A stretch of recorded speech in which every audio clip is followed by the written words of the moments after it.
Thank you, respected session chair, and very good afternoon to all dignitaries on the dais and everyone present here. Uh, First of all, I would like to thank CI and organizer for giving me opportunity to share the dais with industry dignitaries and eminent scientists and esteemed audience here. So I will not touch more about the technology because our eminent speaker have already touched in detail. So I will put forth some point from the experience of commercial dealing that we have with respect to the SATCOM community. So from NSIL, basically we serve around 170 to 180 transponders for various applications in various bands, including VSAT, DTH, DSNG, TV, and high throughput satellite of around 20 Gbps capacity. And we have been dealing with the customer for some time. So we would like to put some points what we are realizing the shift that we are seeing in the SATCOM industry. So basically SATCOM has been playing a key role in both I would say network connectivity as well as providing satellite broadband services. In terms of network connectivity, we have been complementing telecom network in the country by connecting remote and unconnected region of the country and trying to bridge the digital divide in the country. But at the same time, we have around 3 lakhs VSAT in the country.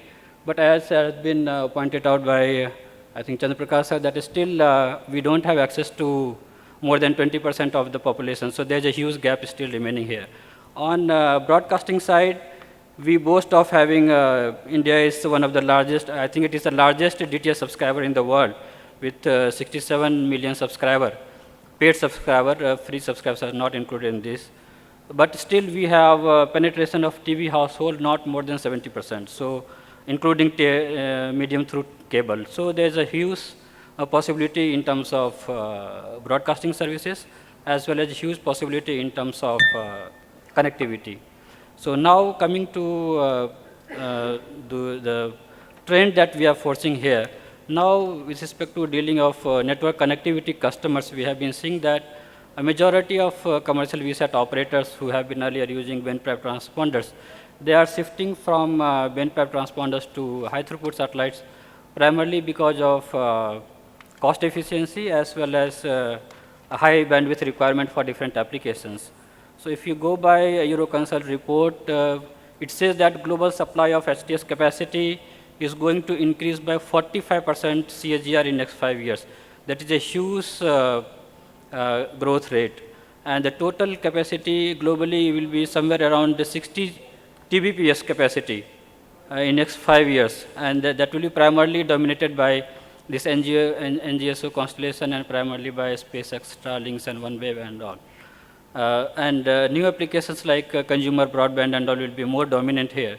So we are seeing the similar kind of trend being a glimpse of similar trend in India also, because any new applications, new customers, they are looking for STS capacity.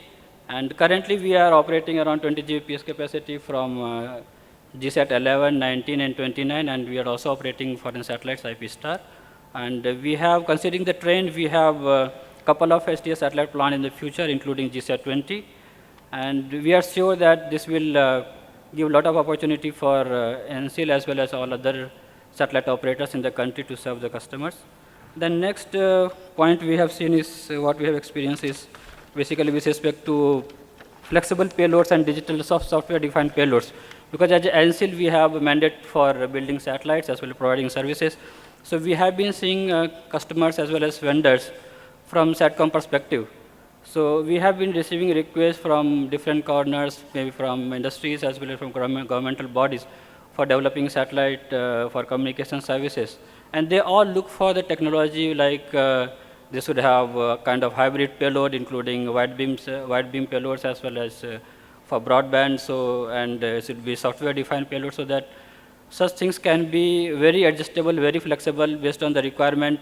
Frequency can be reused, coverage can be defined to some other geographies, and based on the change in technology and business requirement, the requirement of users can be made. So that kind of trend we are seeing, and similarly NGSO has basically constellation has going to disrupt the market with respect to the capacity and kind of new applications that can be rolled out.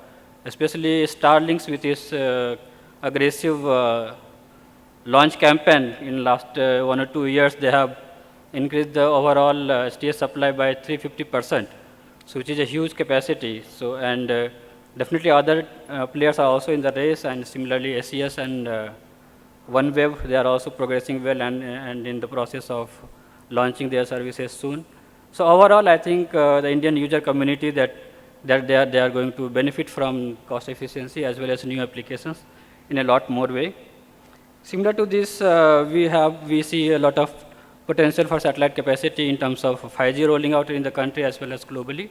And then we are seeing the trends in terms of optical communication, in-flight connectivity also, and then service extension of satellites. Now coming to opportunity, I would like to highlight here, under this space reforms, NSIL mandate has been enhanced, basically to own, operate, and provide end-to-end services to the customers.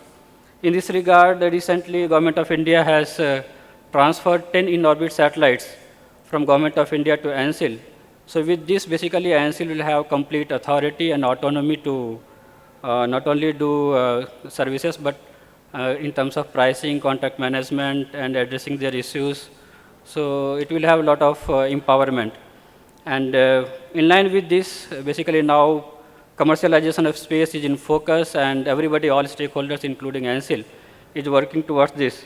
So at ANSIL, we are also basically have taken some steps to see that when we are providing capacity, the prices are in line with the customer's requirement, user community, because now it is a demand-driven mission.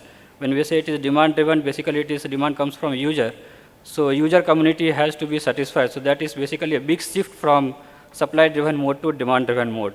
So we need to continuously discuss with the customers to see their business requirements are met, their pricing points are met, and at the same time the contractual terms and obligations are also user-friendly. So that is a big shift. And also in line with ease of doing business, we are taking steps to kind of go for business process automation for transponder leasing, as well as relaxing some of the financial securities requirement that earlier we used to have, and signing long-term contracts. So basically facilitating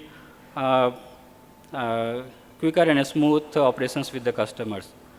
And from NSIL, now we are quite open and very keen to collaborate with domestic as well as international companies for jointly working in terms of satellite building for getting cutting-edge technology satellites, so that our user community can be benefited. At the same time, for hosting kind of shared payload as well as kind of Condosat or kind of jointly servicing the customers.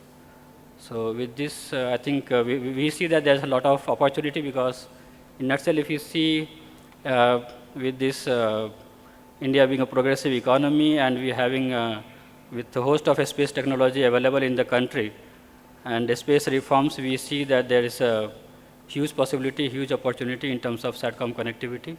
So with this, I would like to conclude my speech.